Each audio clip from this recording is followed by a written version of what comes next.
Greetings, ladies and gents, and welcome to the stream. Hope everyone is having a good day, or as good as can be. Testing.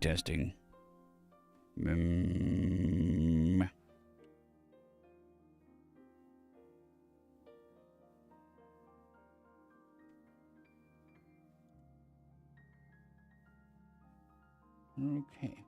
Just doing the clickety-clack. As usual.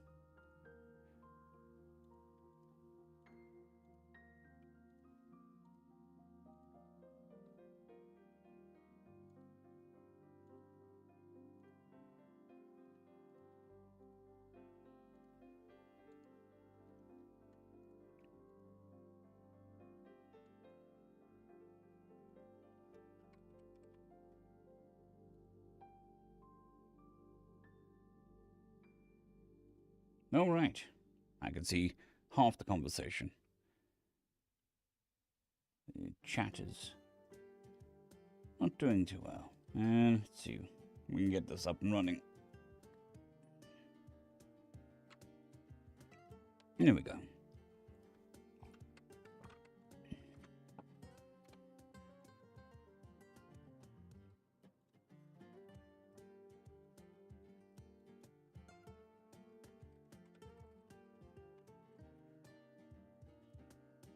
Itchy nose.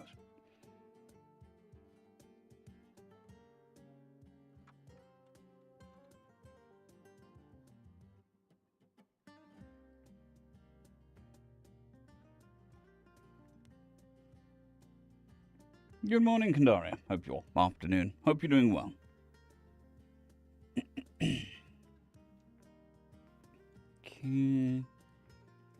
Okay. I think we're there. Possibly.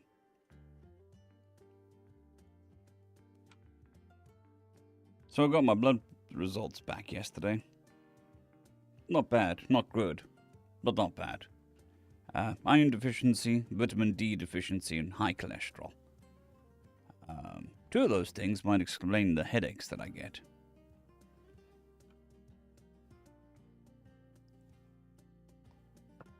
But other than that, liver's good, blood's good, gallbladder's good.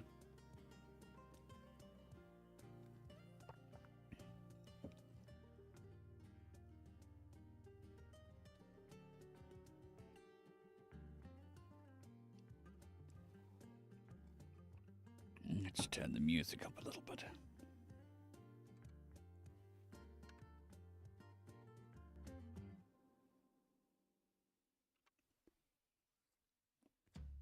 Yes, and going outside. Although I do eat meat on a regular basis, so I'm not sure why my iron is low. Some liver and onions. That should do the trick. Minus the onions, because that sets off the acid reflux. On a little bit of a happy note, I suppose. I did find something. Just add it. Found one of the old stream songs.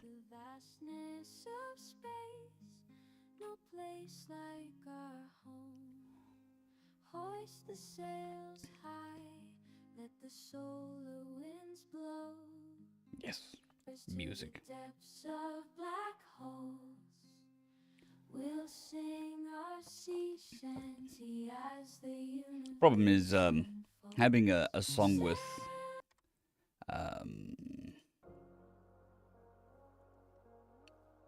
not music, words, lyrics.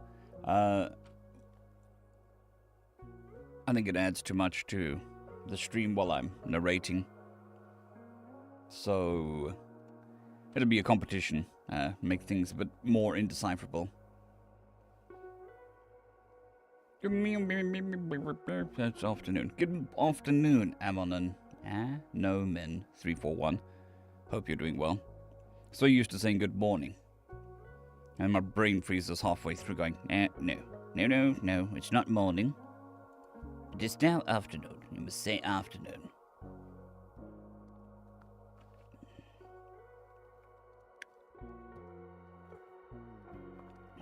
Rocking a bit of a headache today. So, not enough of a headache to not record, but maybe enough of a headache to not go full stream.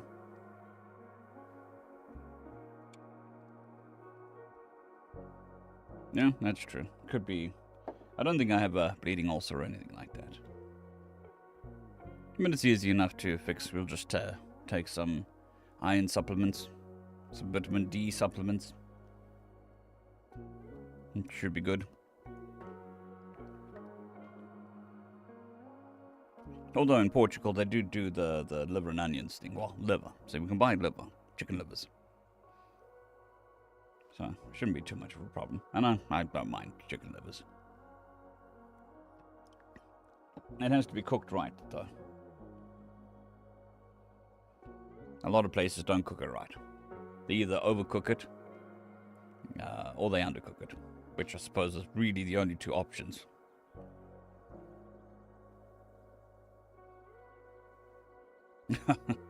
Yes.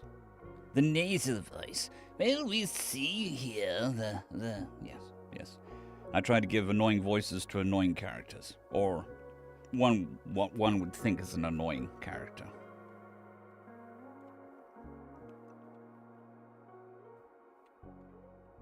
Snooty.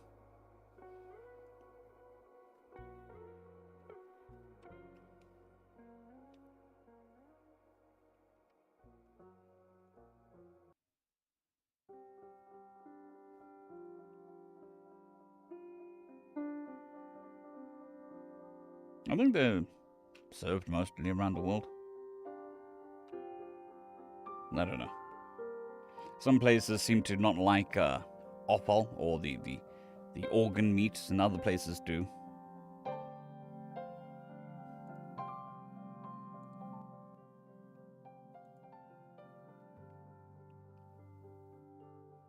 I mean, one of my favorite pies, as a British pie, not an American pie, which is steak and kidney pies. Oh, yum yum.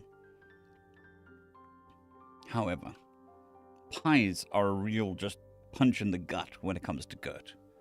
I've never had a pie that agreed with my acid reflux. But sometimes the pie is worth it. Not often, but sometimes.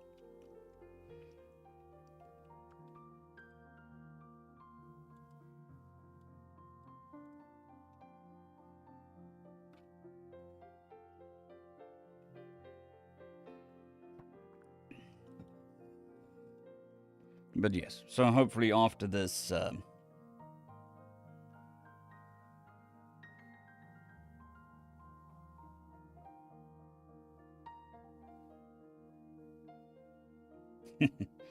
good morning, afternoon, Virgil. Hope you're doing well.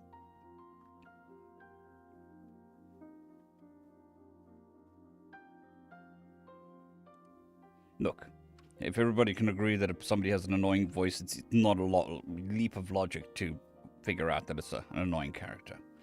Although sometimes those characters turn out to be decent. But I'm not a fan of pomp and ceremony, so I find it annoying. Therefore, the people who do pomp and ceremony find it annoying too, with their voices. They drone on and on and on.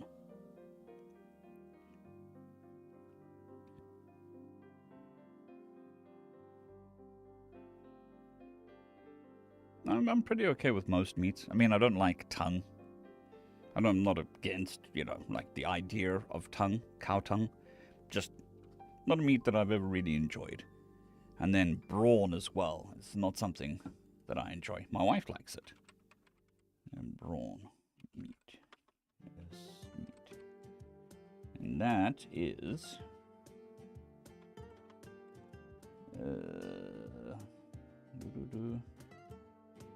It is made of brains,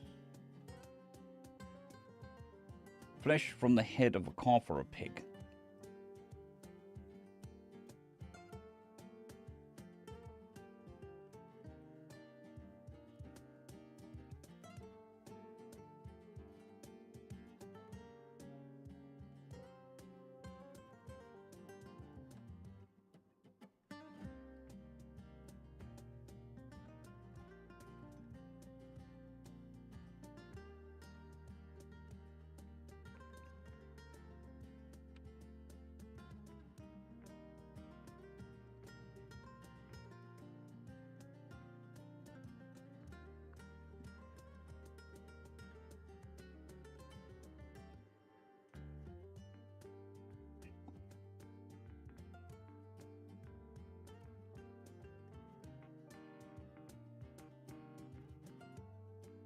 No, I think most people try to give, especially if it's not like a very serious thing, give royalty snooty voices.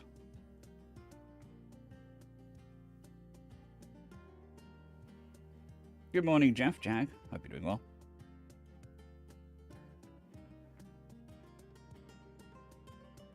Yeah, I mean, Brawn's not bad.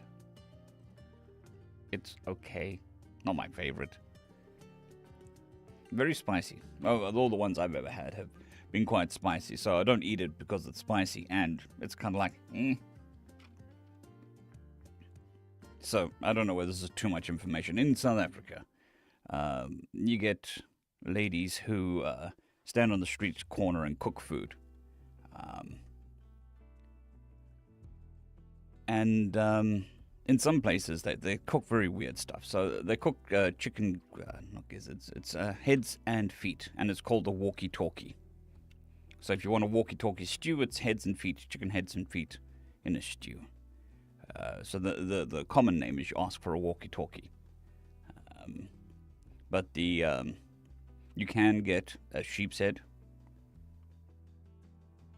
Good afternoon, Lady Blackwind. Hope you're doing well. You get a sheep's head. You can either get a whole, quarter, full sheep's head, and it's called a smiler or a half smiler.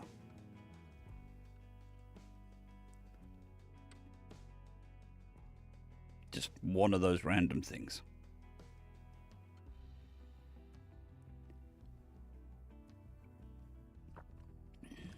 Well, if there's no brain to interpret the signals, it's not tasting you back. But yeah, I can agree. The texture is very odd.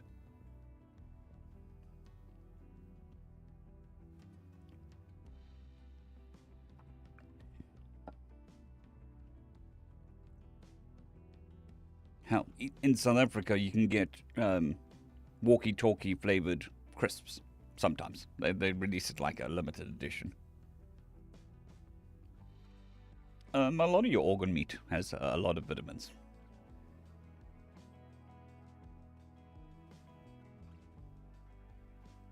Yeah, so, what is it? It's a German thing, brawn. Brawn. Get the spelling right.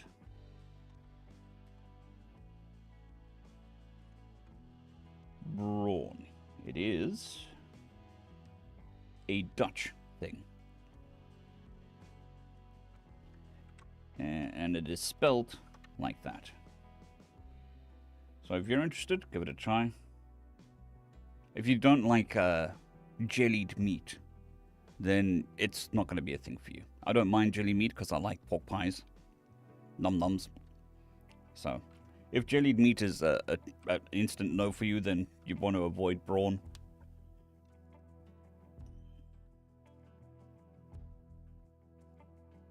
I think that's how it's spelled? No, it's spelled differently. Brawn. I think I might have spelled it the Dutch way. Brawn.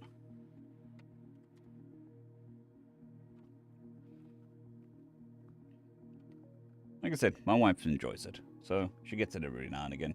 I don't know whether Portugal has it, but in South Africa, most shops have it. Waste not, want not, and all that stuff.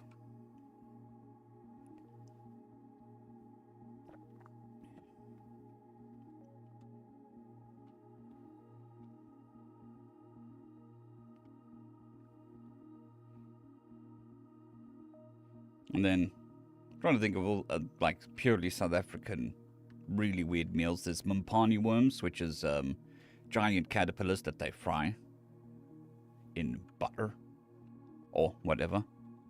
Those are okay. Not something I would munch on a regular basis, but be like, cool, that's a thing.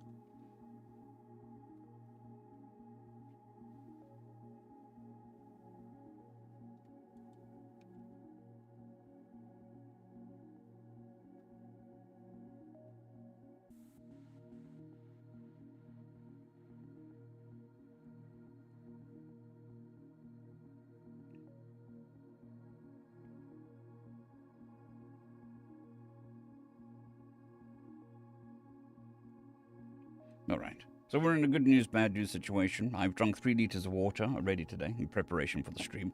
The problem is I've drunk 3 liters of water today in preparation of the stream, so I will be right back. But I will leave you with a song. An old, faithful song.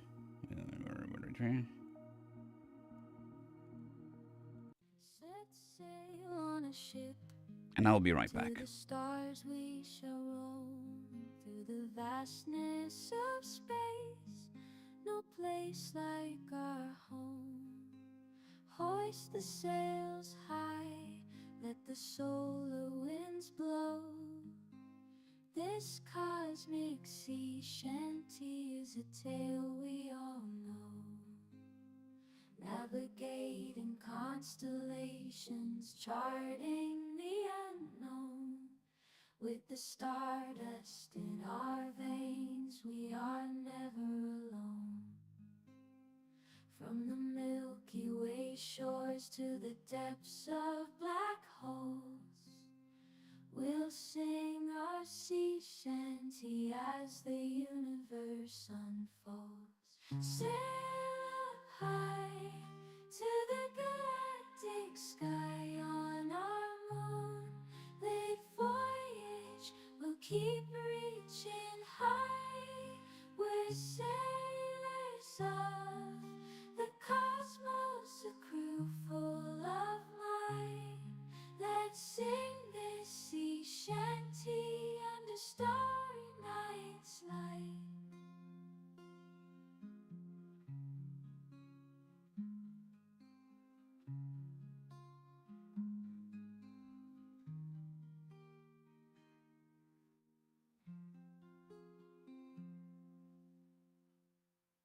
All right, back. The song ran out. Okie dokie.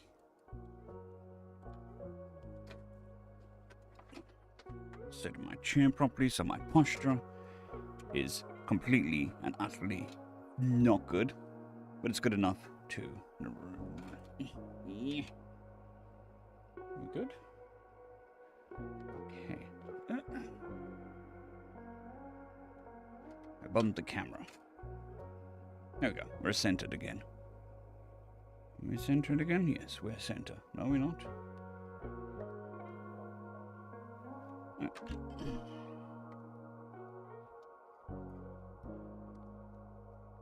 I'm centering the camera. There we go.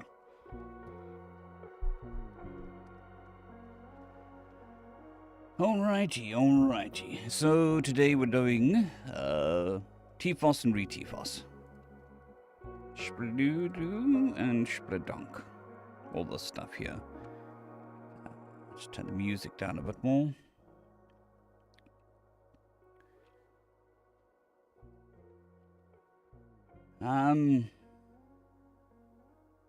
No, I mean he's recovering from the airplane ride. But I don't think he'll ever be the same. He's a lot more skittish since we've come to Portugal. So, it is what it is. Don't know what happened to him on the plane or in the quarantine. One never knows. But, yeah. Before, he was a pretty chill dog, but now, any loud sound, he gets a fright.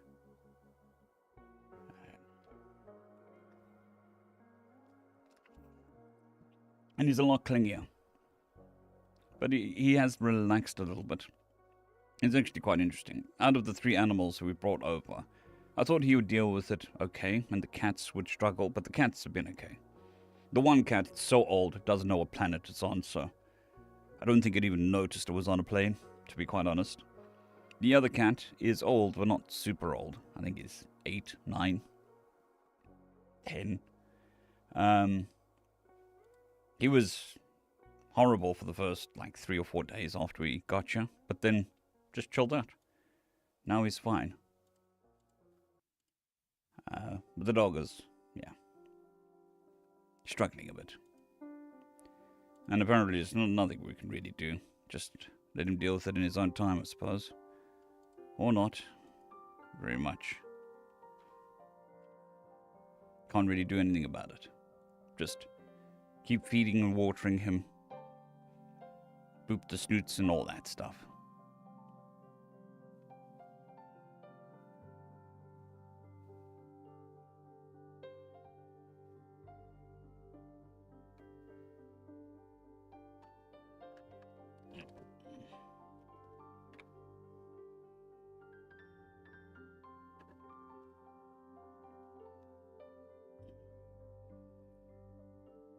Okay.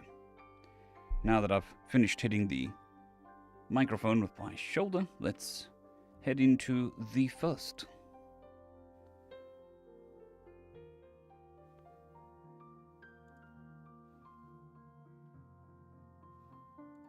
Retivas.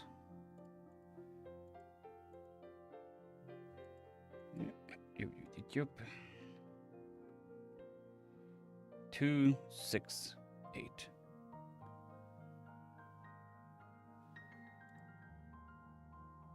268. 268. 268 dash.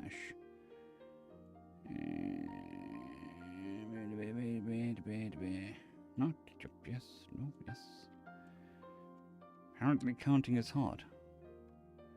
268 dash 1. Good night, Jeff. Hope you have a good evening.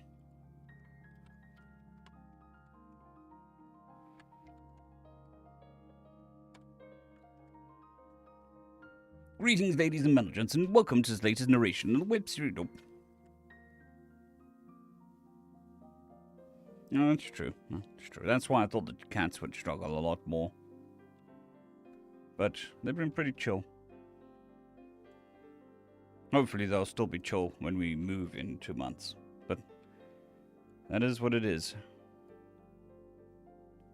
Greetings, ladies and gentlemen, and welcome to this latest edition of Retifos, where I take old stories I've narrated and update them to modern audio standards. This particular story is called Shot at Dawn, written by Wim Daddy.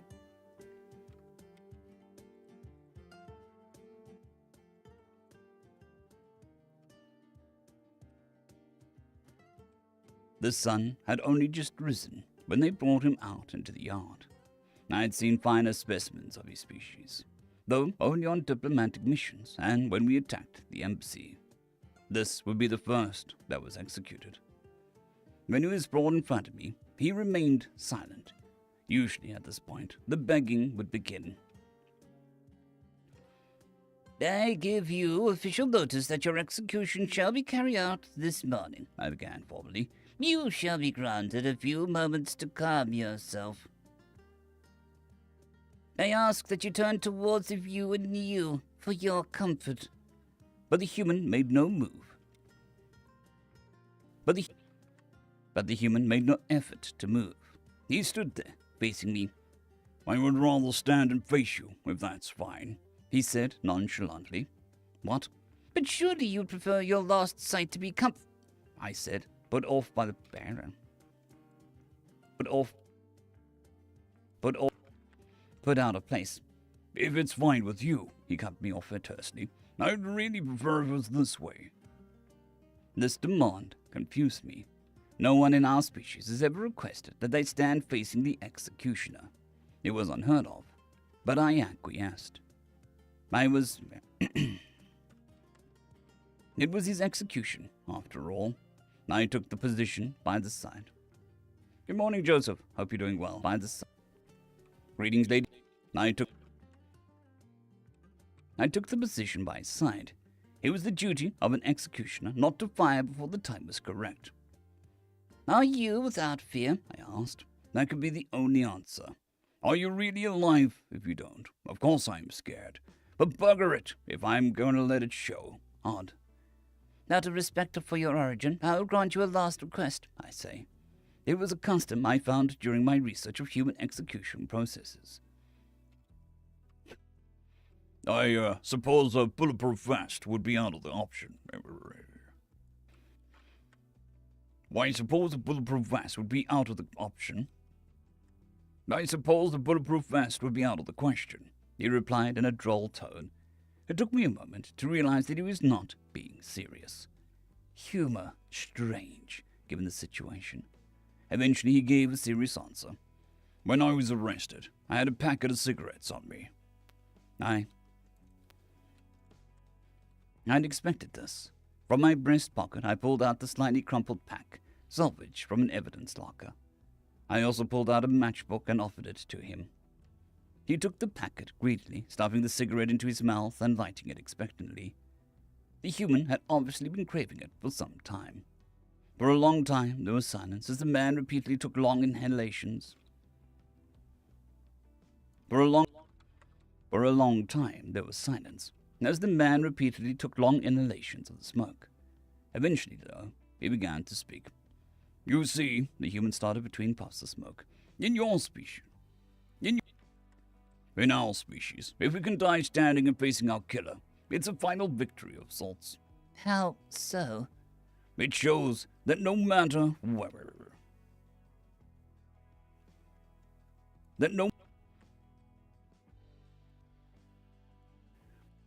it shows that no matter if you kill us or not, you didn't beat us. We still brave enough to stand and stare you straight in the eye as you do the deed." I bowed my head at that. From what I knew of humans, they were a prideful race. They took great pride in personal honor. I had seen many of their species' diplomats take great offense to statements where no insult was intended, merely because they felt their respect tarnished. Though I still had one question to ask. I can understand your desire to remain upright, but why must you stare us in the eye? Surely looking upon your killer's face is not the last sight you want to see. He smiled at that. "Well, look me in the eye when you shoot me, alien. Perhaps you might understand then." With that, he took this last puff of his cigarette before throwing the last stub on the floor and crushing it with his foot. "Shitty cig anyway," he muttered. "Let's get this done with." I walked from his side then, taking up my place some 15 units away. I couldn't miss at this distance. From my holster, I took up my pistol, formulaically checking that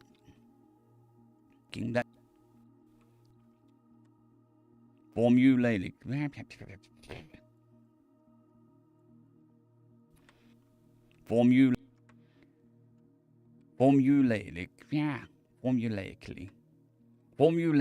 checking that the ammunition was loaded and the safety was off. On the human's body, I found my mark on the left side of his chest. One shot there would strike his heart, causing a shock wave through his body fluids that would cause immediate loss of consciousness. Causing a shock wave through his bodily fluids that would cause an immediate loss of consciousness. The damage from the bullet would cause death only a moment later. My eyes drifted to his face after that. I kept my promise. I then said the last words that the human would ever hear. Under the light of the appetite, I state your crimes as murder, sabotage, and crimes against the citizens of Te-Anre. I hereby condemn you to die. My weapon discharged a bare second later. I hit him right where I was meant to. He was dead a moment later. I can still see his eyes 5 years later as I write this. They come in me. They come to me. They come in my dreams, boring into me like a parasite. As I reflect upon that day now, I believe that I understand his last words to me. Perhaps it is bravery that commends them to stand to face their... Perhaps it...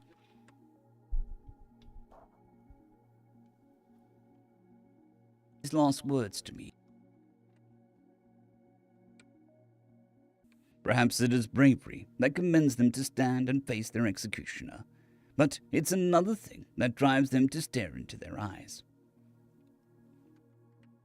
It is their final war. It is their last victory over me. I may have ended his life, but he cursed me to live with him until my final day. It is haunting to look and see the lights fade from their eyes. The knowledge that you were responsible. I could not distance myself from my actions, as I could with the others whose faces I did not see. As I could with the others whose faces I do not see. I cannot say why. I could not say I ended their suffering. He was in fear, yes, but he was not suffering. I knew that as I saw that final, vindictive glare in his eyes. My cell looks over that same yard where it had happened. It used to be a viewing room, but with the massive amounts of prisoners that the humans arrested when they occupied But with the massive amounts of prisoners that the humans arrested when they conquered the planet meant that more room had to be made. I watch as the victors take their prisoners into the yard. Political leaders, generals, war criminals, and the like. I saw as they were given the choice to stand or kneel away.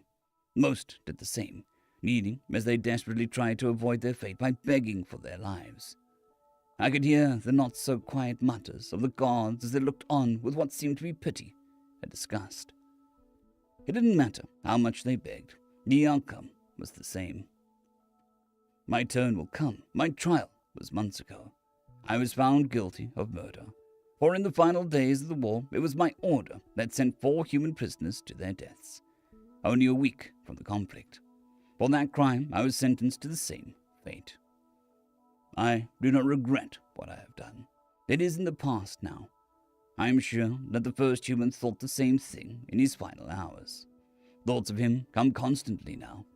Until the end, he is my companion. He is still haunting me. He haunts others as well. Sometimes in the yards, hushed groups of humans come. They mill around that same spot, asking the same questions. Is this where it happened? Is this where they died? They would stand there for a while in solemn vigil for those that died honorably, before moving away once more. The human was right. There was an honor in bravery. I think when I go, I shall make... I think when I go, I shall take my executioner up on their offer. I will stand as he stood and look them in the eye as they pull the trigger. I hope that I can be as brave as that human was. End of story.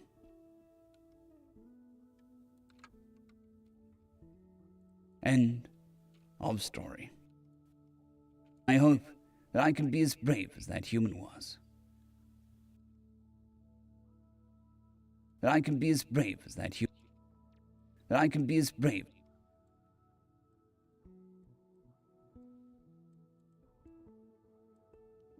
That I can be. Oops, sorry. It's too much. As brave as that human. That I can be as brave as that human was. It's a weird artifact happening in the audio. That I can be as. But electronically, so I think it's the microphone, not the.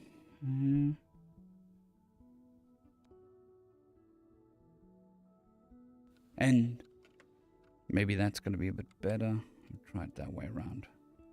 I hope that I can be as brave as that human was. The echo. That is ridiculous.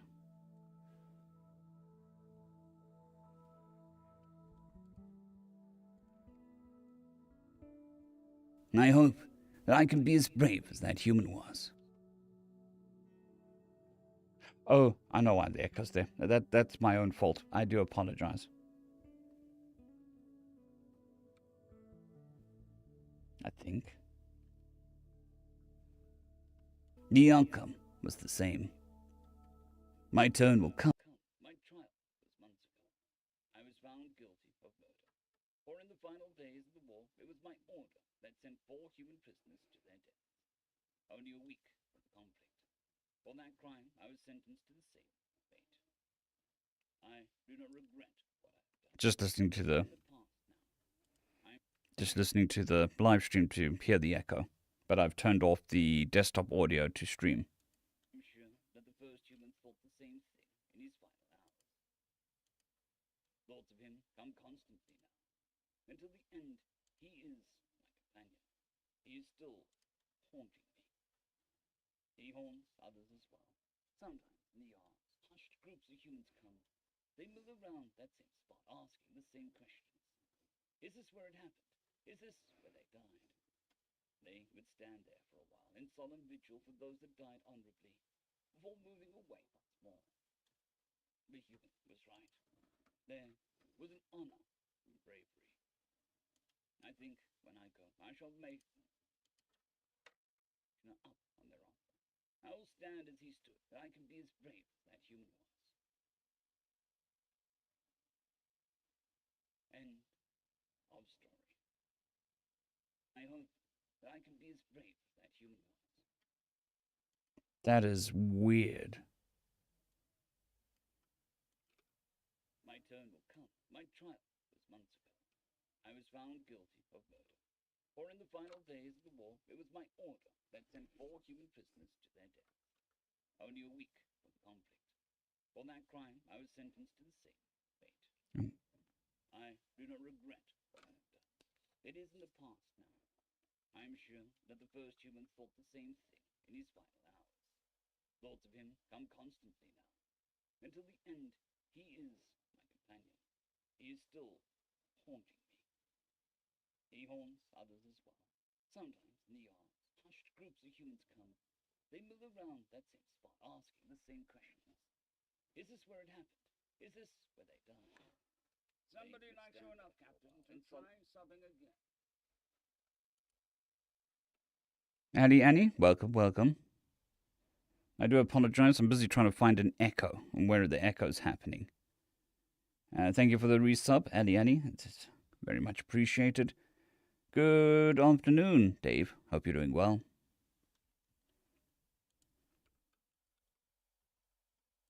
Solemn vigil for those that died honorably, before moving away more. The human was right. There was an honor in bravery. I think when I go, I shall make. I think when I go, I shall take my executioner up on their offer. I will stand as he stood and look them in the eye as they pull the trigger. And I hope that I can be as brave as that human was. We're doing a TFOS called Shot at Dawn. Today's TFOS and re-TFOS day. End of story.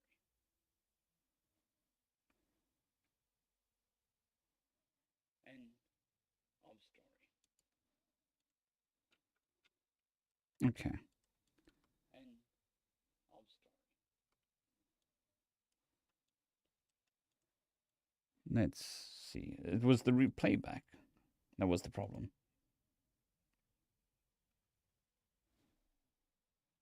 We're doing a TFOS.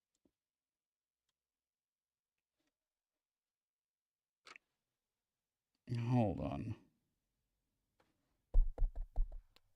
What the hell is this coming from my headphones?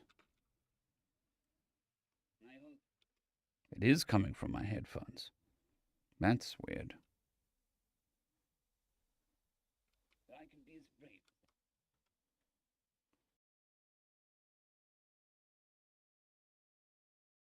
Okay, so I'll just turn the microphone off and try it again. End of. I hope that I can be as brave as that human was. End from my headphones. That's weird. Microphone off and try it again.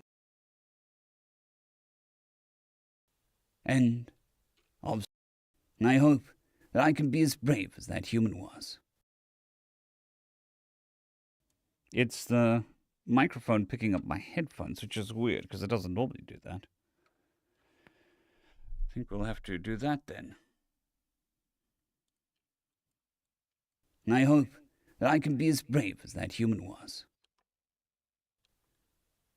End of story. That is very weird. It's like the microphone's become more sensitive, which is not how that works. End of story. That is very, very weird. Dave, it's okay, I think. Going through a heat wave at the moment. I think it's 32 degrees outside. I'm a basement dweller, so it's quite cool down here. I hope that I can be as brave as that human was.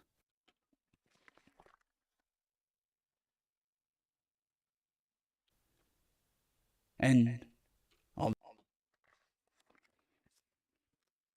of story.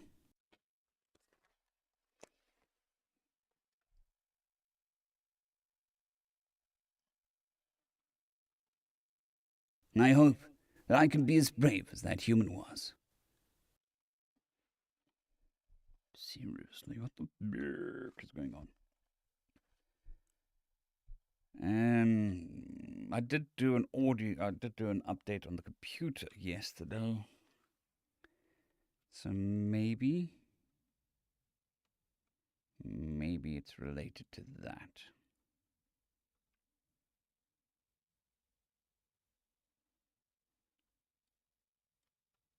End of story. I hope that I can be as brave as that human was. End of story. Because I haven't changed my headphones since yesterday. That I can be as brave as that human was. End of story. Okay, I think that's gonna do the trick. I hope that I can be as brave as that human was. I don't know why it's so super. Maybe it's, yeah, but I normally run my input at 100%.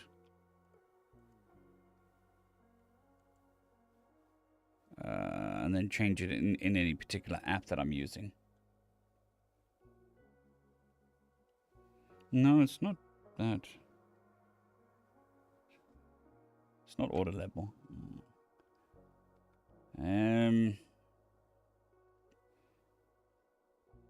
Could just be that the sound coming through the headphones is just a bit too loud. They could have updated that. I hope that I can be as brave as that human was. So does that sound better?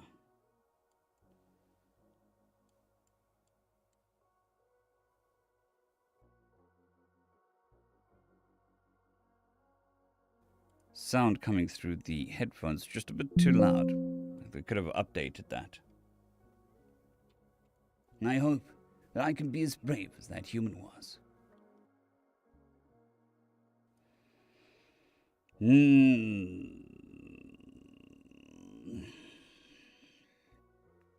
All right.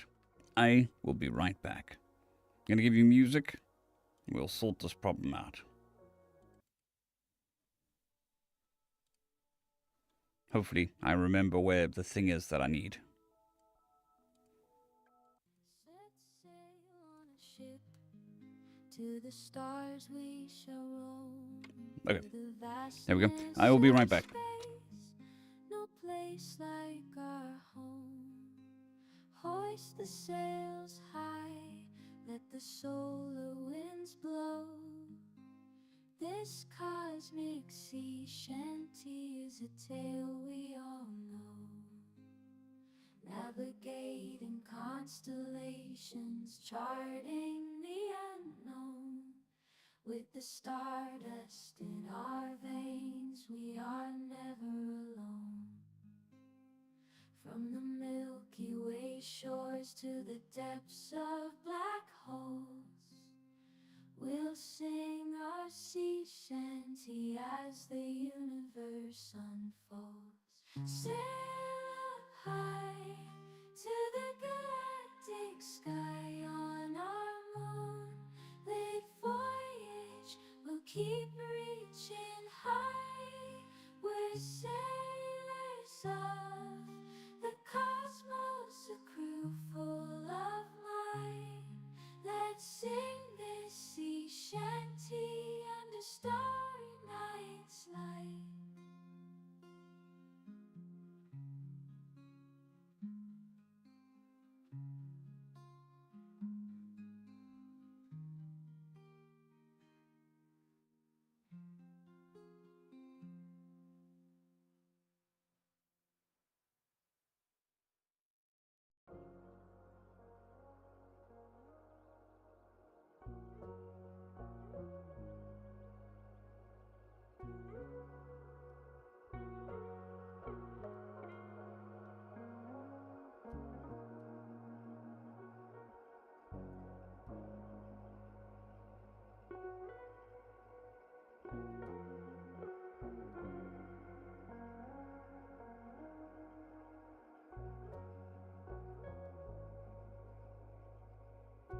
Alright. Hello, hello, hello. The in-ear monitors are back. So hopefully that helps a little bit.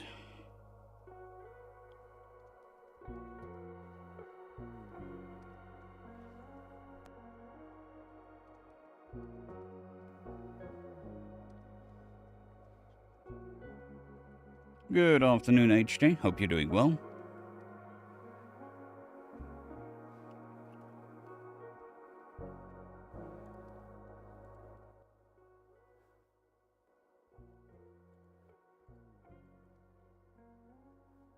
Okay, I hope that I can be as brave as that human was.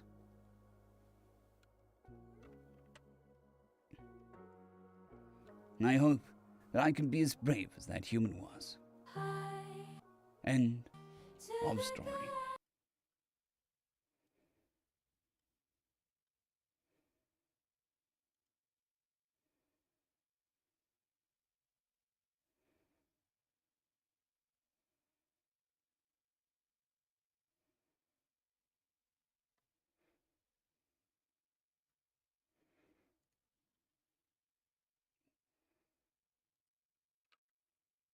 Okay, I think that is it. Just tell me if you hear an I echo. hope that I can be as brave as that human was. There shouldn't be any echo. And It's going to take me a little while to get used to the in-ear monitors again. The sound quality is different. And the funny thing is the sound quality of the microphone. I hope Well, the headphones changes the way you talk. Just as a really weird thing. Okay, so we were talking like such. I think we are there. Hello, hello, hello. Am I coming through decent volume?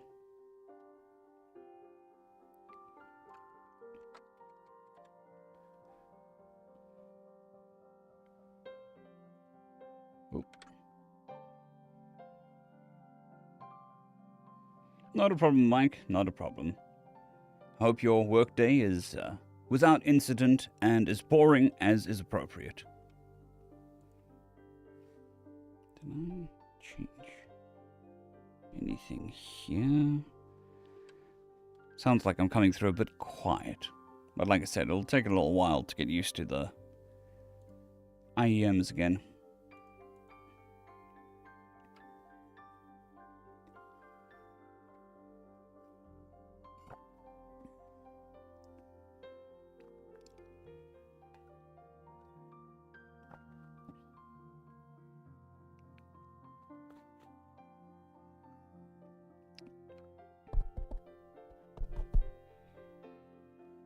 Sorry if that is annoying, but I'm just checking to see the best angle. Hello, hello. It's all about the same. Like I said, it sounds very much that I'm coming through soft through my monitor, because this connects directly to the microphone interface, so it's not even being processed by the computer. Which could be, let's see, yes, that's good.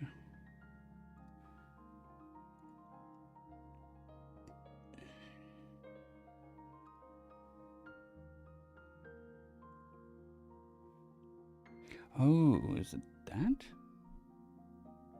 That was a different problem.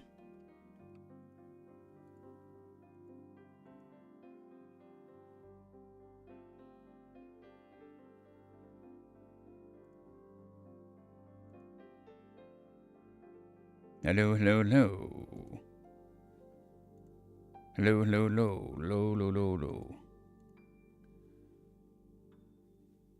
Where's M? That sounds a bit better to me. Okay, I think that's good. Good, good, good.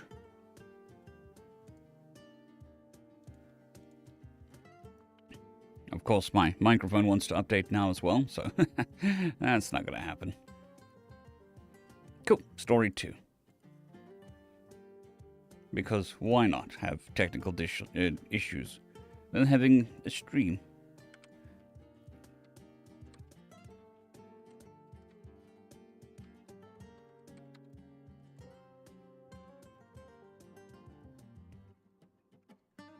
Greetings, ladies and gentlemen, and welcome to story number 2.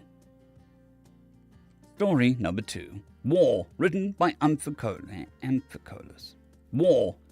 War, written by Amphicolus. The people of the Nimmergrig and of Earth had a very different experience of war. Humans are naturally aggressive and jealous. They act selfishly as individuals. The first thing a human ever killed was prey, to get the meat. The second thing a human ever killed was a hunter, to get the prey. Nimmergriggans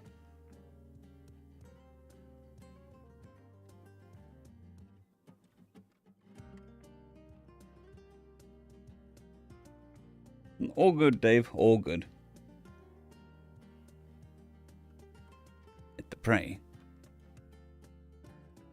Nimmergriggans are hive-mind. Each member has a separate thoughts and feelings, but no individual could ever bring themselves to hurt the community. The first thing ever killed by a Nimmergriggans was an alien. It was self-defense. Humans appear to have an innate need for war. In fact, most of their history is born out of a desire to be better at war. New metals were used to construct sturdier weapons.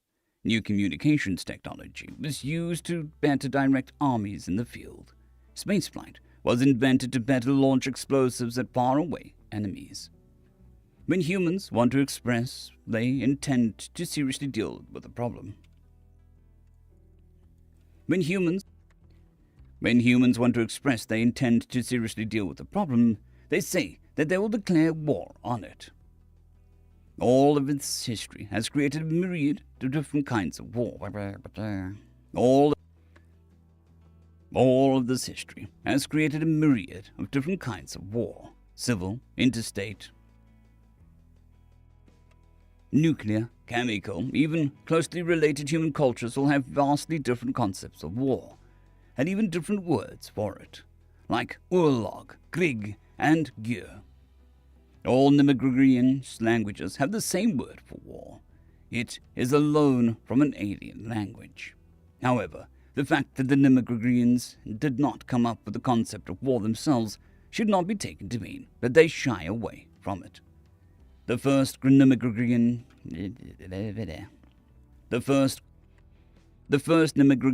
crew to meet an alien may have asked what a weapon was, but the second brought guns. The Nimmergriggans took the war like a child to a new toy. Like the debris from a supernova, their empire spread out through the galaxy in all directions. Their soldiers were said to be invincible, their fleet unbeaten, moved wherever it wanted. In the meantime, as humans got better and better at war, they grew increasingly unwilling to wage it. An idea had formed among them, an idea born from war and stimulated by it. An idea which opposed war. The idea that war is horrible. This idea quickly spread to humans of all ages, races, and nationalities, and it changed them. The inventors of weapons of mass destruction came to recoil at their own creations. Soldiers laid down their arms and refused to fight opponents they did not consider threats. In the end, even their leaders, those who benefited the most from war, stopped using it. By the time humans became spacefaring, they had done away with war almost completely. Throughout the galaxy, humans became known for their negotiations and traders. After all, human vessels were equipped with guns. This was known, but they never used them. Before their clash with the Nimmergriggans, nobody had even seen a human army. And herein lies the fundamental difference between a human and a Nimmergriggan experience of war. Nimmergriggans had only fought aliens. They only knew victory. They knew only victory. For centuries, the humans had fought themselves. They had ample experience with defeat. The Nimmergriggans had learned war. They loved it. The humans had invented war, they hated it. When the two finally met, the humans saw fellow sentients. They reached out their hands in friendship. The Nimigurians only saw weakness. They struck, and fire rained on the Nimigrig for 40 days and 40 nights. End of story.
Yeah, peace is more challenging.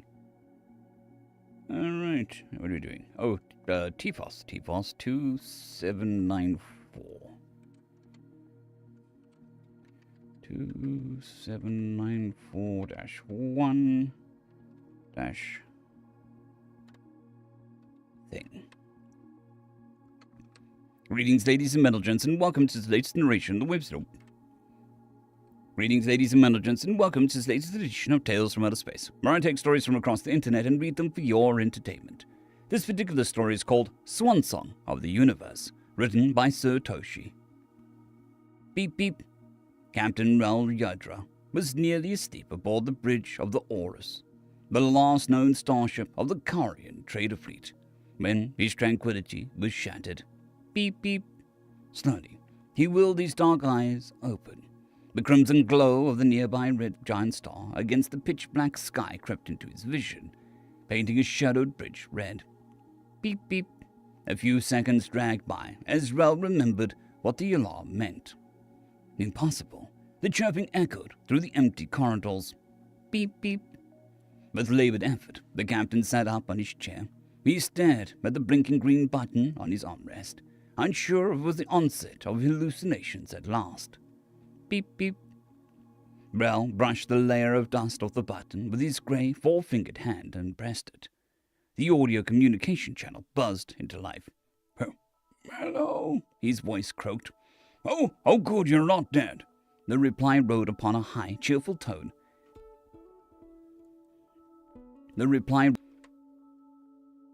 Oh, good, you're not dead.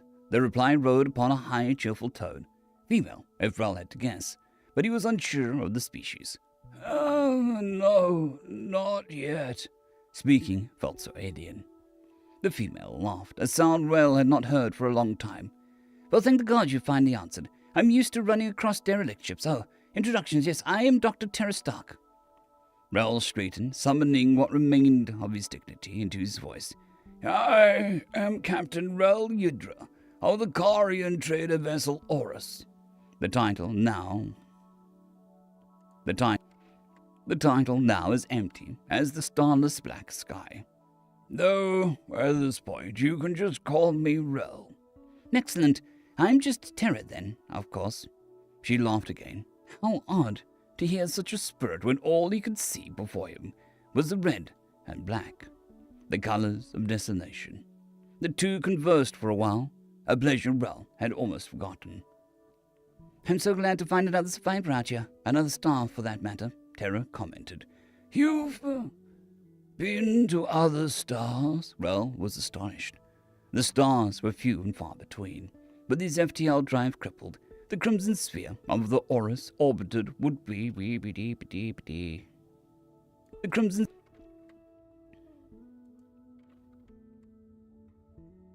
With his FTL drive crippled, the crimson sphere the Orus orbited would become his gravesite, a fact that he accepted only recently. Yep, though there isn't much to see, most of them are already dead, just like this one. Ah, Rel sank into his chair. The image of infinite vastness with nothing but a sparse scattering of bloated red ornaments only darkened his spirits. Hey, have you run across... Hey, have you run across any other Carian vessels in your travels? There was a long pause. Sorry, no, Terra finally replied. Oh, that's right, your fleet. Why are you, alone? A solemn tone rang where there was liveliness only moments ago. To be honest, I'm not completely sure what we were looking for, but we split up. The entire fleet fragmented into groups of 3 or 4 ships each. We just wanted to find, something. We were desperate for any sliver of hope. After all, our trade business had all but fallen out by then. Self-preservation became a top priority. So we set out, across the stars looking for God knows what. But we found nothing. We ran our FTL drives for years, leaping across the dark emptiness. But one by one, our exotic fuel reserves ran out. The other ships in my group, 2 of them stopped dead in empty space, condemned to die in the cold. One of them sailed into a red giant, a completely opposite fate. And me, well, you can see that. He wasn't sure whether or not to consider himself lucky.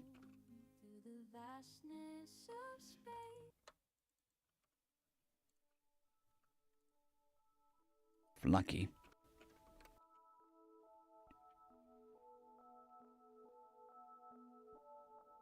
That's horrible. That's horrible, Terra Stark said after a few moments. And your crew? Dead, was Rel's curt reply. There were only a handful of them, this being a relatively small ship in the fleet. The Orus has been orbiting the star for nearly 2 months. The others, they couldn't take it anymore. Ended up throwing themselves out the airlock. The recollection of their bodies, floating dark against the star's glow, briefly surged into his mind before he banished the image once more. My, you have been through a lot. Seemingly Terra had gotten over the initial despair of his stories. Some of her spirit had leaked back into her voice. Still, I have to commend you for lasting this long, all by yourself, around the same old boring star. Bell chuckled. Yes, well, the thought of following my shipmates, has crossed my mind, but I've never been able to do it. I've run from the darkness for years. Now I find it hard to simply cast myself into it. He stared out at the star, its unforgiving red gaze. Somehow my will to survive is still there, even if it just means waiting for the ship to die, and me with it, in solitude. Solitude? Terra mimicked, almost scoffing at it. Well, you're still talking like solitude is an absolute, you silly being. Do you think I've been chatting with you from the depths of space? As she spoke, a new shape drifted into view, silhouetted against this massive star. The thing was nothing like he'd ever seen. The vessel was slender and sleek and bright. Lights along the ship revealed parts of its spotless white hull. His eyes drifted to the largest part of the vessel's side, where a single large word is printed in intergalactic standard script. Eidolon. Isn't she beautiful? Terra sang over the comm. Made her myself, well, designed her at least. Did I time my entrance well? Marvelous, Rel answered both questions, still staring at Terra's ship. You still have working FTL? In a sense, she replied, followed by a mischievous giggle. Listen, I was serious about before. I'm sorry if I'm being too blunt, but the Orus is dead in the water. She served you well, but she's gone. So come aboard the Eidolon. Wouldn't you rather have company after all this time? Her ship was already drifting towards the Orus's docking port. Now it was Rel's turn to scoff. Her ship was impressive, but that didn't change anything. What's the point, Terra? We're all doomed. Everyone. Everywhere. No matter where we go or who we find, we will die. Terra's voice came across a little louder. Might not face the end together, then. Then Yidra considered it. The aura still held a bit of sentimental value, but Terra was right. The Kaurian fleet was gone. He gave a long, reluctant sigh. Oh, fine. I accept your offer, Dr. Stark. I'll be at the docking port as quickly as I can. Yes, fantastic. Along the way, a thought crept into his mind. What if this was some sort of trap? He hadn't seen the strange newcomer and had no reason to trust her. Then again, what was the alternative? The gaping maw of eternal emptiness, even if it was a trap.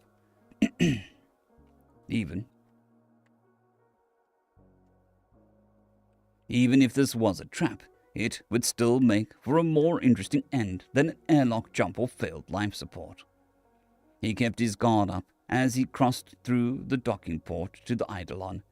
The bright corridor lights of the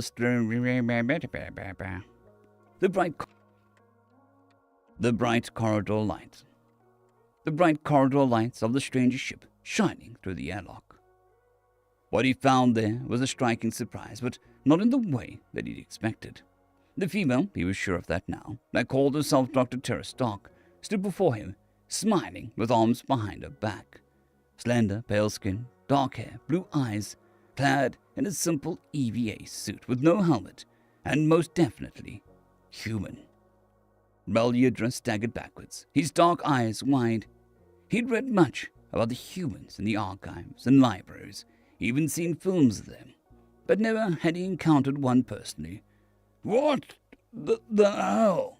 The smile on Terra's face quickly turned downward. Oh, I may have forgotten about this part. No, this is a trick. Some sort of ruse. He aimed a finger at the doctor. You're dead. Your whole race is supposed to be dead. There hasn't been a human sighted in over a century. I saw the records. I saw the records. Each of humanity's worlds, down to the last colony, was swallowed by separate supernovas over the course of just 10 years. Not a single one of them was left.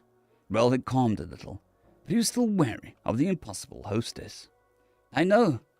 I was there. The woman's cheerful reply was unnerving, not because of her apparent age, of course. Humans had always been experts in biological rejuvenation.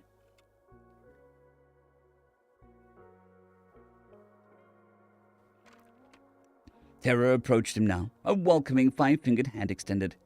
I'll explain soon. Look, if I wanted to kill you, I would have done it already.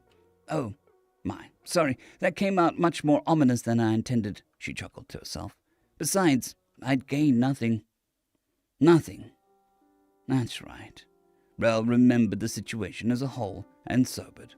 Whatever happened, they'd both be dead soon enough anyway. Though still cautious, he took the Phantom's hand and shook. The two stood on the shining bridge of the Eidolon. Records tell of mass intergalactic hysteria once everyone realized that the universe was falling fast towards its falling fast towards its demise. Empires crumbled, alliances failed. Nope, wrong person. Nothing. The two stood on the shining bridge. The records tell of mass intergalactic hysteria once everyone realized the universe was falling fast towards its demise. Empires crumbled, alliances faded. You humans were one of the early civilizations to fall after the universe's sudden rapid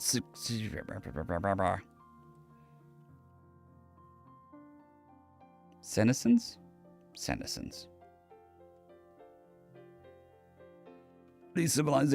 The early civilization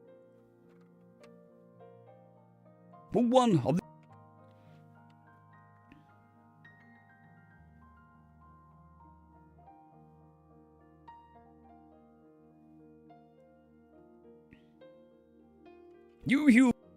You humans were one of the early civilizations to fall after the universe's sudden rapid senescence began. Rel recalled. And yet, here, at the end of time, you or the one I meet before I die. Always so solemn, aren't you? Tara wore a teasing grin. Doom this, death that. You're a survivor, we all are. You should really start acting like one. She tapped away at the console, at the control console while she spoke. At a control console as she spoke. Humanity was pretty small compared to those intergalactic empires and alliances you mentioned. We tried to help everyone. We wanted to stifle the chaos. We knew what needed to be done, but nobody wanted to listen to the foolish little human alliance. So we just, disappeared. He watched her hands dance along the keys. What are you doing now? Planning an FTL jump? Yeah, sort of. She turned abruptly. Hey, are you fond of that? Tara jabbed a finger towards the forward window. Rel's gaze followed it, all the way out to the red giant. What? I take that as a no, she chirped. Her hands moved even more rapidly across the console. Sorry, though. I'd really love to take that Orus with us. We usually would, but my little ship isn't strong enough to tug it, and finding my way back with a hauler may be a little too difficult. This human wasn't making any sense. Wait. What are you even doing? Where could we possibly go? Where are your people? Rel felt like the last 5 minutes had been filled to the brim with nonsense. Answer me, human! The ship shuddered with a singular jolt. Rel looked at Terra, who seemed to lack a reaction. Then, out of the forward window, something was out there, glowing with a bright blue radiance. The object rocketed away from the Eidolon straight towards the looming star. We have about 30 seconds, give or take, 5, Terra announced. She turned to Rel and smiled. Ask me anything. What the hell is that? Rel pointed at the blue streak. That would spoil it. Ask me anything else. Ask me anything else. The captain sighed, containing his frustration towards the riddle of the woman. Are there more humans out there? There's one. There's one I can answer. Oh yes, we're out there. Let me tell you something about humans. Something your records may not have shown. She leaned in closer. We're deathly afraid of the dark. Ever since we're children, we shy away from the blackness.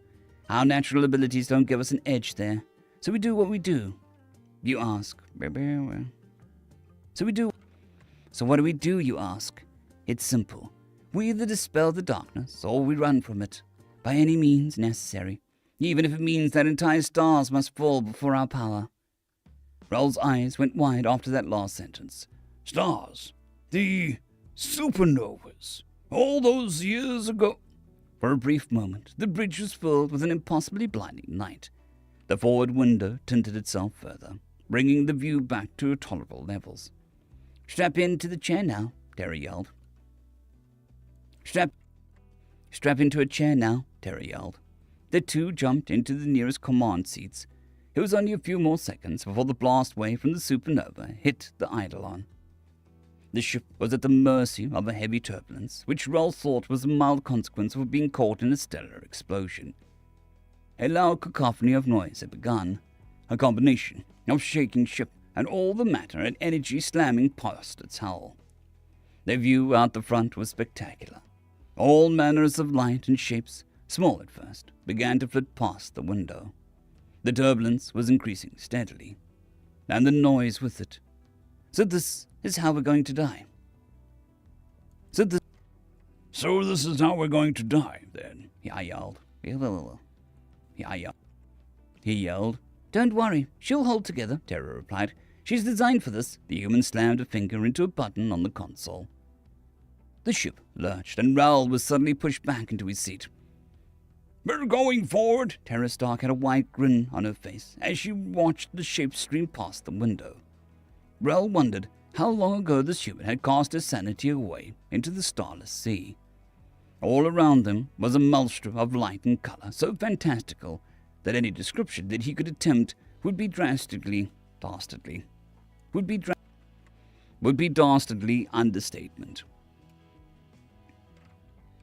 a dastardly understatement. This was it, he thought, listening to the murderous wail from all sides. This was the last thing he'd hear. The fanfare of his demise, the swan song of the universe. Hey, it's okay, Tara's voice broke in over the noise. I told you I was a doctor, right? Did I tell you what my field of study was? No, Raoul shouted back. This is not the time for idle conversation. Space-time engineering, she yelled, smiling, with a specialty focus in peace. Silence, everything. The quaking, the lights, the sound. Stopped. Raoul thought for a moment. Raoul thought for sure that this was the afterlife, until his companion spoke. Wormholes, Tara Stark finished. A friendly voice buzzed over the comm channel. A friendly voice buzzed over the comm channel. Welcome back, Dr. Tara Stark, aboard the Eidolon. Confirmed successful cross-jump. Confirmed, she sung in reply. And I have a guest. The captain's black eye stared out at what was before them. A massive, sprawling structure. Long lines of metal this way and that. Larger than anything he'd ever seen. With ships, thousands of ships, passing through and around it. A colossal space station floating proud in the black void. Wait. Not a black void. Raoul looked around him, still unable to speak. Stars. Tiny, beautiful stars of light in every part of the sky. A sight he hadn't seen since he was a young man back on Caria Prime. He dropped to his knees.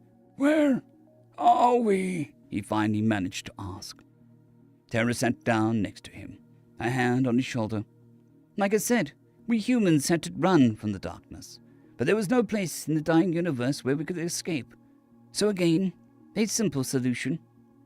Find a new one, Raoul completed the thought, starting to understand how these people think.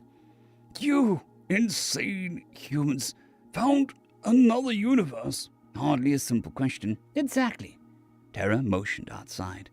This is our beacon and our main hub for all of our interdimensional and our main hub for all inter-universal transfers, or crush jumps as we call them. This isn't our only home, you know. After all, nearly the entire human race has made its way here. Many of the nearby planets and systems have already been terraformed and settled. He could hardly believe it. The Human Alliance. The universe ignored them, thought that they'd been obliterated. When in actuality, they just left, as if there was always a way out.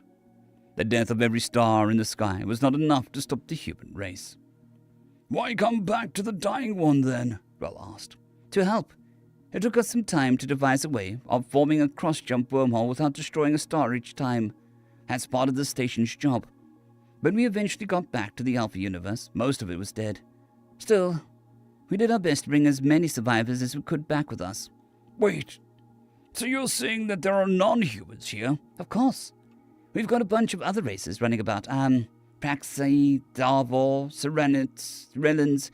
What's left of the Kylar Empire? Oh. What's left of the Kylar Empire, just to name a few off the top of my head. Raoul's brief excitement suddenly waned. But no Carians, as you said. He heard a small giggle. Well, about that, I may have lied just for a moment. The woman cocked her head to the window. The captain rushed to his feet. The captain rushed to his feet and turned his attention outside. His heart soared as a group of familiar vessels loomed in view. Like I said, we're all survivors. End of story. Updoot.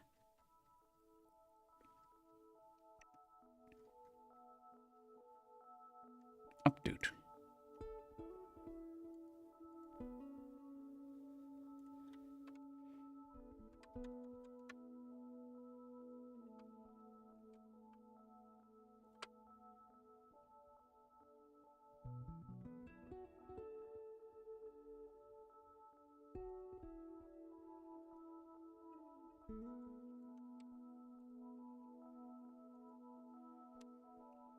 For some reason, my chair feels lower than it should be.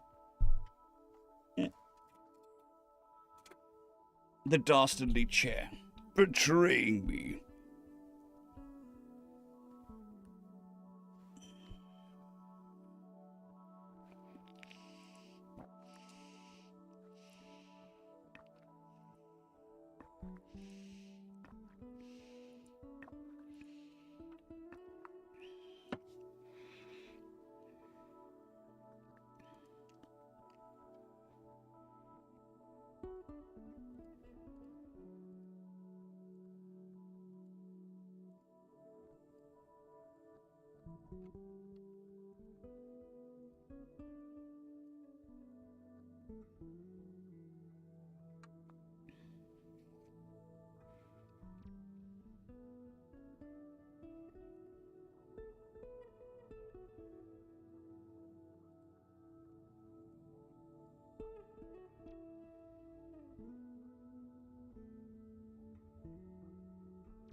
Just remembered that I didn't double check to make sure that none of these stories were part of a series, which I normally do when I set up the schedule.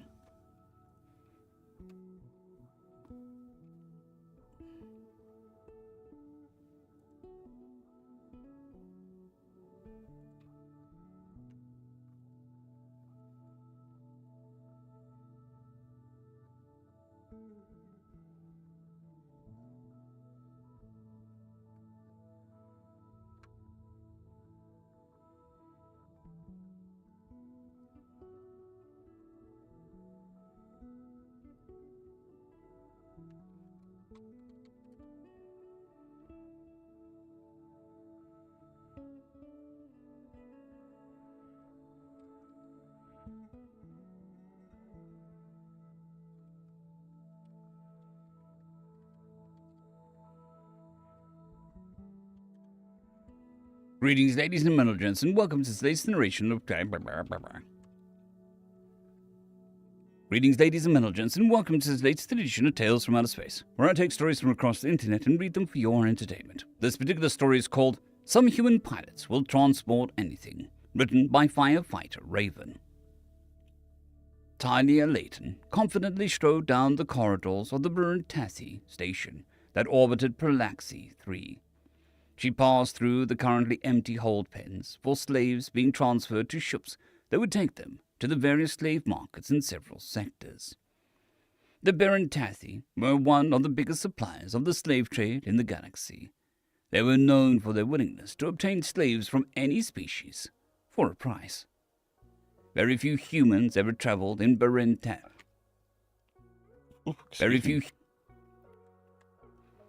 Very few humans ever traveled into Buruntassi space because of their despisal of slavery and because of their despisal of slavery and just the sheer distance between them. The station was even further away, being 50 li from the Buruntassi border with the Draslians. But there was good money in the trade, and less than reputable humans had hauled unidentified cargoes to various parts of the galaxy. The humans' well-known distaste for slavery and multiple instances of stomping it out where they could meant those few human pilots were in high demand. After all, who would suspect a human owned a ship to carry slaves? Humans were prolific traders, seen in almost all systems in the galaxy, so another human vessel didn't stick out. This lets them move through parts of space that any slaver vessel would stick out like a sore thumb. In most cases, only the biggest organizations could pay their fees and weren't shy about chastising anyone who interfered in their business. Aside from the curiosity of seeing their first human, most individuals did not approach a human first, best to avoid their employer's attention. So, not even station personnel said a word when she turned down a restricted corridor. It took several minutes to reach the hatchway she wanted. She knocked on the door in a specific pattern, 3 knocks, 2 knocks, and 3 knocks. After a moment, the hatchway slid open, and Talia stepped over the threshold into a large but sparsely furnished room.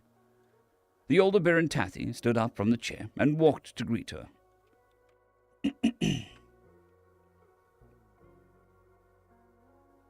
Yeah, well, there's nothing I can do about that.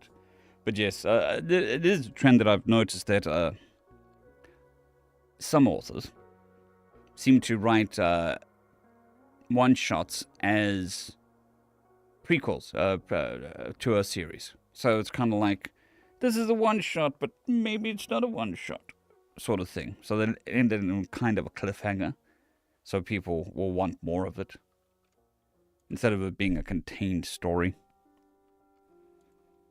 Just to greet her. Dahlia, it is good to see you again. It's been too long, he exclaimed with a smile on his face. Smiling back, Talia returned the greeting. How are you doing, Berethox? After exchanging pleasantries, Talia got to the point. So what do you have for me? Berethox stood up and led her to another door in the back. I have 32 slaves that arrived from the station above Arcathy Prime. Talia let out a slow whistle. That's a long journey. How is their health? How is their health after a long trip? As well as could be expected of slaves from the Quicksite mines, Berethox replied. Well, let's have a good look at them, Talia stated. Berethox led her into the room and towards another door along the back wall. It was disguised by a few boxes and a curtain that easily moved aside at the touch of a button. Opening the door brought out the usual stenches and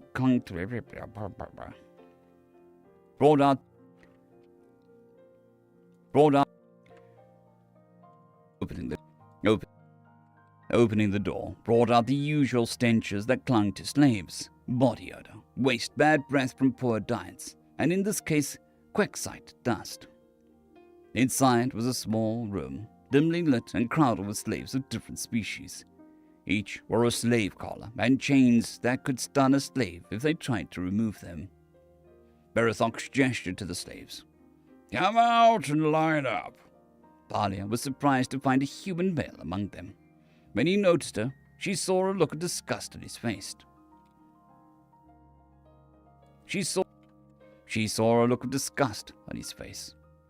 Talia walked down the line, expecting each slave from all sides. Once she was finished, she looked at Berethox and said, I'll take them all. She handed a credit chit to Berethox to scan and grabbed the control for the collars. After Berethox gave her a quick... After Berethox gave her back the chit, they exited his room and walked back towards the hallway to the main corridor. Several station guards provided an escort to her ship. As the slaves were being escorted down the corridor, an officious-looking Berentathy came hurrying up, trying to look important, and probably hoping for a bribe. What are you doing? There's been no recent authorization for a transfer of slaves, the Berentathy exclaimed. Talia gave him a withering look and pulled out a metal marker from a jumpsuit. Upon seeing it, the Berentathy stepped back and apologized before scuttling away. She turned back to see the human slave watching her. Talia opened the airlock of her ship and ordered the guards to begin strapping the slave.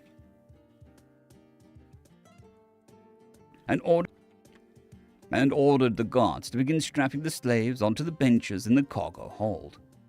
But as the human approached the door, she had let them...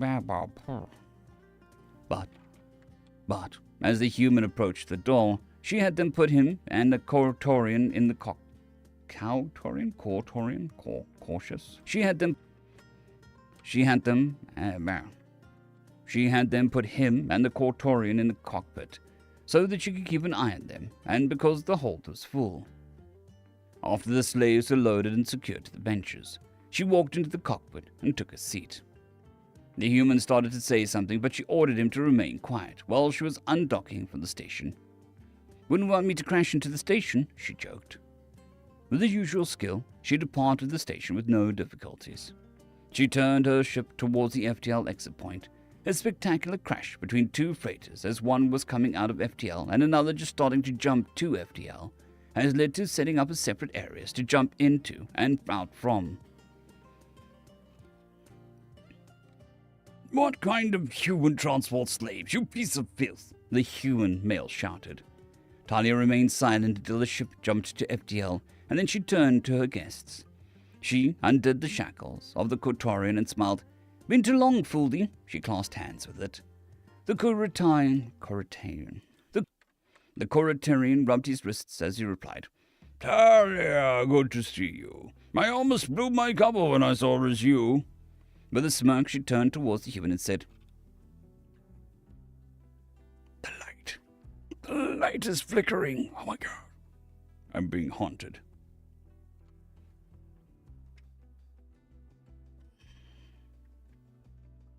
I don't know why the light's flickering. It's annoying. With a smirk, she turned towards the human, to the atmosphere, I suppose.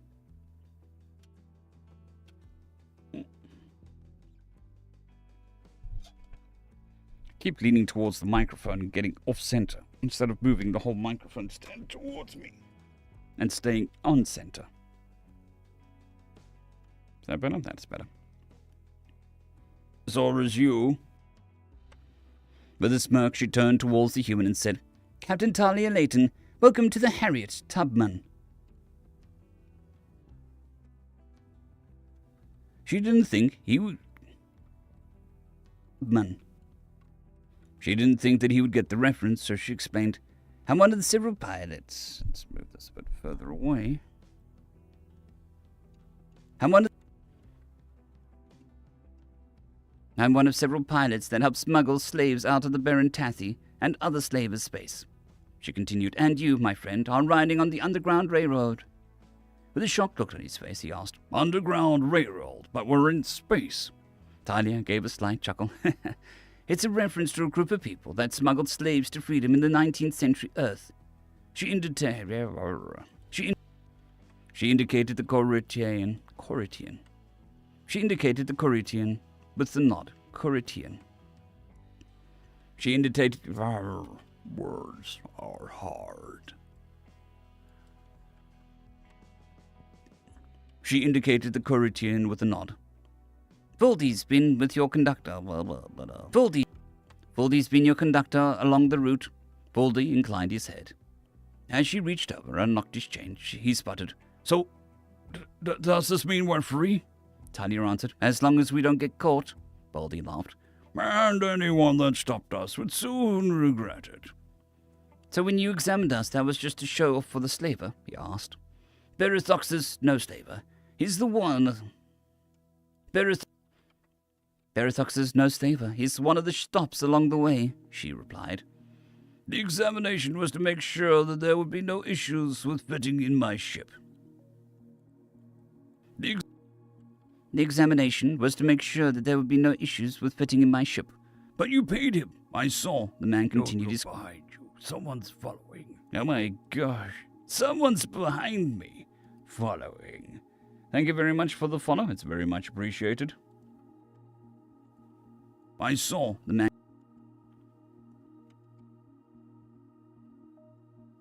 But you paid him.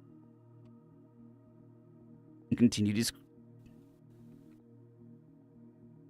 The man... I saw. The man continued his questions. Ah, that wasn't for buying you. It's to help cover bribes and other operating expenses, she answered. It comes from donations and other revenues. It comes from donations and other revenues. I don't understand. Why weren't we told about this? He asked. We found it better to wait until the last leg of the journey before telling them, she continued. Many species aren't very good at hiding that they are escaping. Many species aren't very good at hiding that they're escaping. We learned the hard way that it's easier to wait, she continued. So we set up beings like Foldy here, volunteers that work their way into the slave population of a target, quietly organize things and guide the slaves to freedom. May I ask what it is that you showed the official that frightened him so much? The human asked. Talia pulled out the marker and showed him. He stared at it curiously at it. Wow. He stared curiously at the alien script and the alien skull etched on it. Talia explained. It's a marker of the Dirkstixen Syndicate, a very powerful criminal organization that dabbles in just about everything but actual slave trading. We do favors for them. We We do favors for them, smuggling things in and out of various systems. In exchange, they let us use their sigil to scare petty officials. Why don't you go share the good news? Only remove the chains for now, in case we get boarded. Talia smiled at the sound of cheering from the back of her ship. That sound always made the risk feel worth it. End of story. Up-doot-de-doot.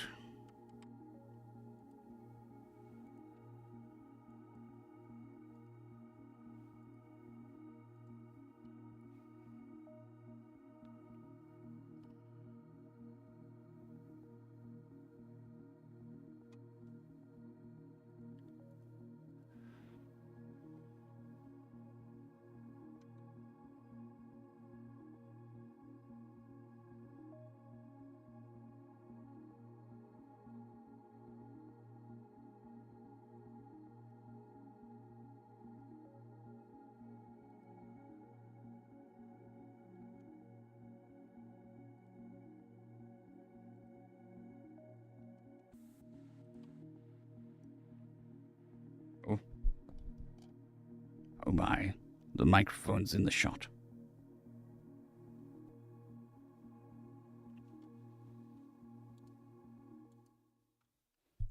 I suppose microphone being in the shot is better than me leaning out of camera frame.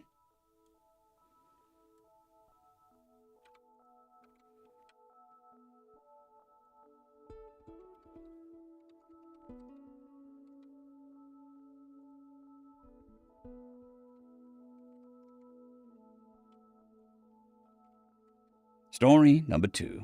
Alien assassins refuse to take on human bodyguards. Written by firefighter Raven.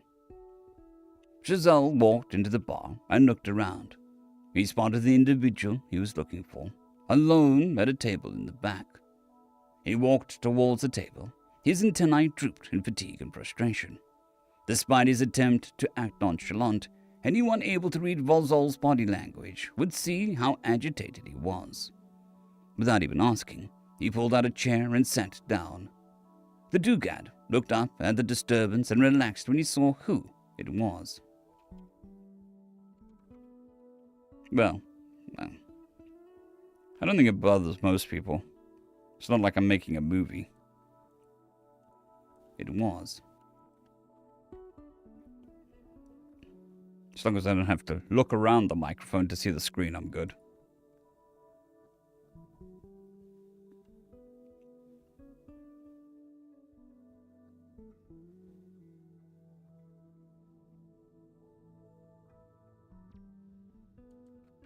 Without even asking, he pulled out a chair. Giselle didn't even notice him putting his blaster back in a holster.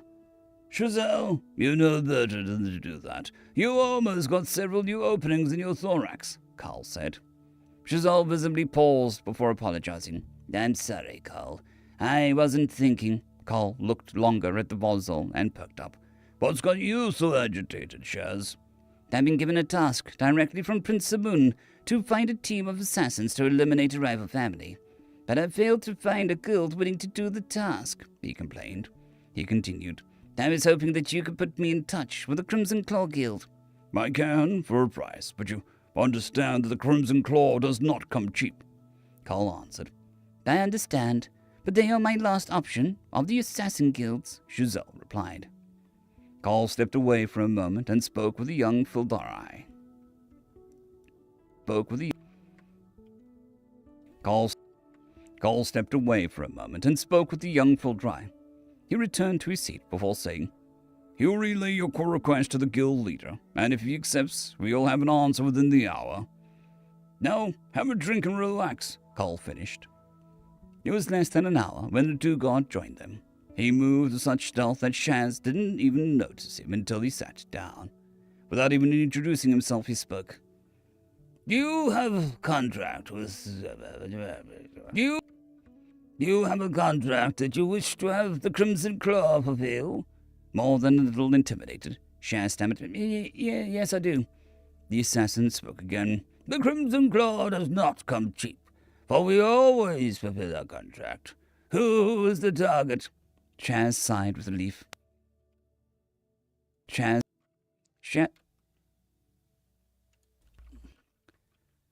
sighed with relief.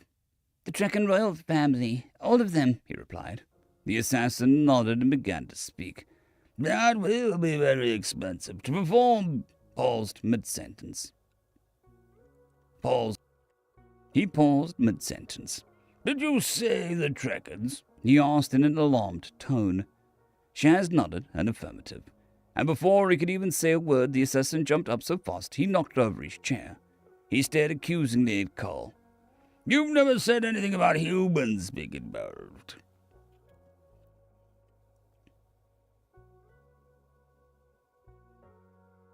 You should have mentioned the target when you contacted me, he practically shouted, a mixture of anger and fear in his voice.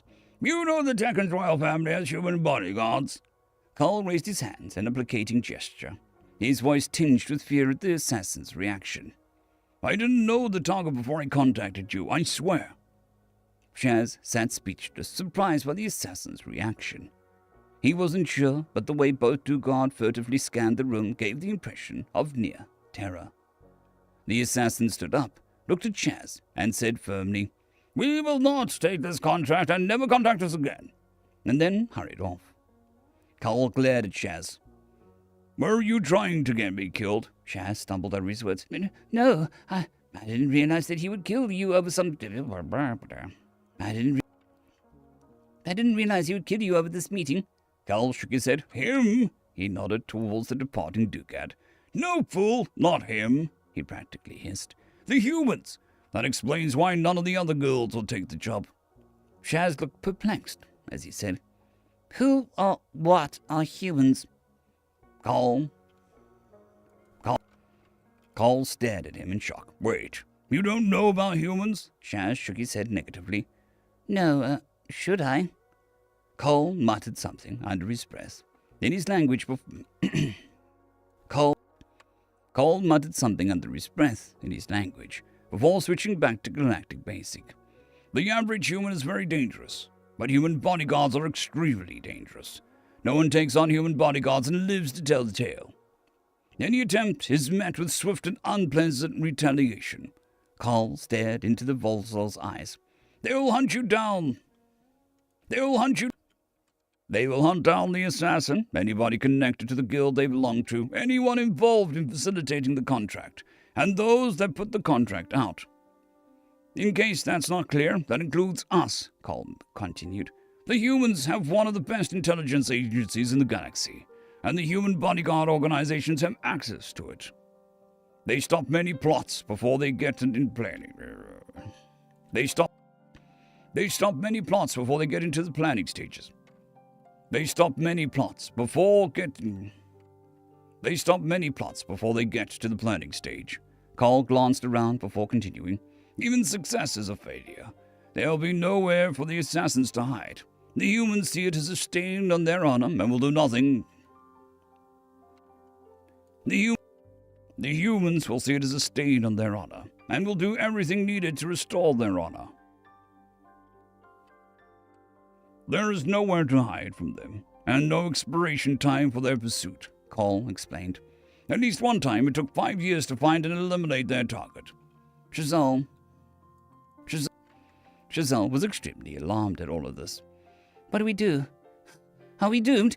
Is there any way out? Cole replied. The best thing to do is forget this assignment completely, and hope that they are merciful. Shaz bowed his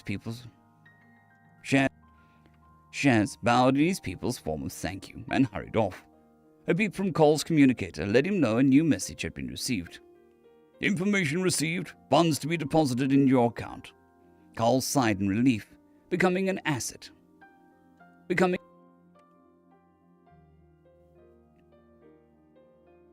Good afternoon, Zao. Hope you're doing well.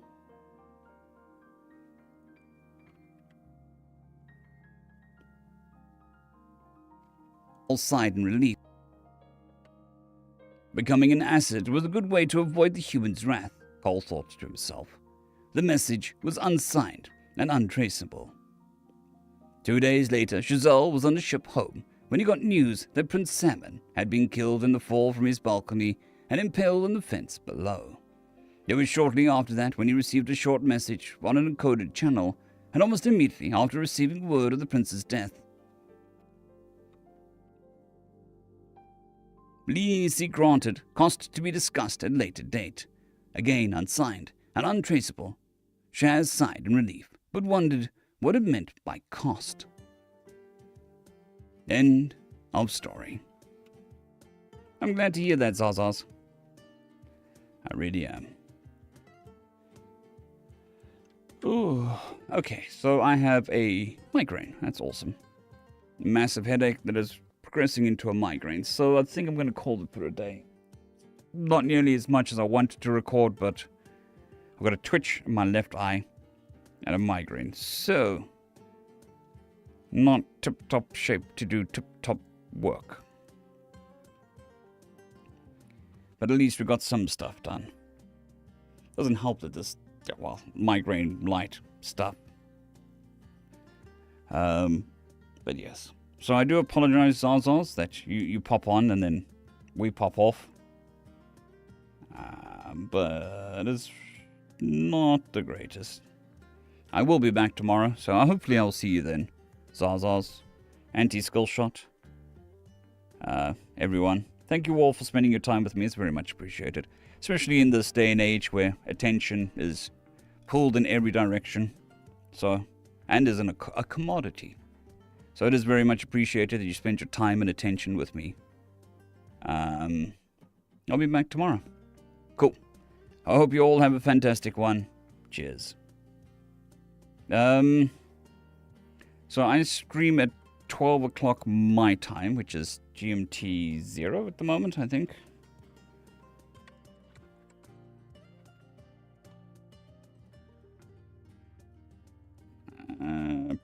Portugal time zone. Okay, so I'm at GMT +1. I start at 12 o'clock in the afternoon. So I'm not sure what time that is for... Yeah, I mean, like Postmatic said, an hour and 50 minutes ago is when I started the stream. So whatever time it is for you, minus an hour and 40 minutes. Okay, so you're in Europe. So it'd be basically the same time. So 1 o'clock for you tomorrow.